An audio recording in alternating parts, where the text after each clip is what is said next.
ஆணாதிக்கம் மேலோங்கியுள்ள சமூக கட்டமைப்பில் பாலின சமத்துவத்தை வென்றெடுப்பதே இன்றைய தவிர்க்க முடியாத பெரும் சவாலாக உள்ளது.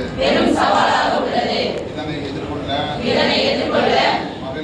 மகளிரை அரசியல்படுத்துவதும் அமைப்பாக்க வேண்டியதும் இன்றியமையாத தேவையாகும். எனவே உழைக்கும் மகளிரை அணிதிரட்டி அரசியல்படுத்தவும் அமைப்பாக்கவும் இந்நாளில் உறுதியேற்கிறோம். ஆதிக்கம் தகர்க்க அணிதிரள்வோம்.